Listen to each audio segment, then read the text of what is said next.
LeBron James is going to win this game 3, I promise you. Are you willing to bet your puff? If you are willing to bet your Scotch eggs. My Scotch egg. You know Scotch eggs are my favorite thing in the entire world. Come on.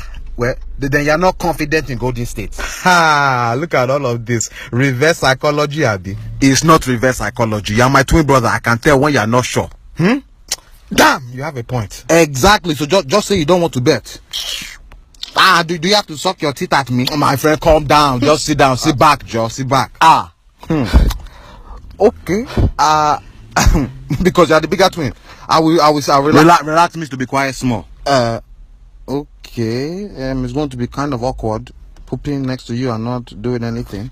What will you do? Since you don't want to bet on the game, I'm going to dig my nose and and see what it.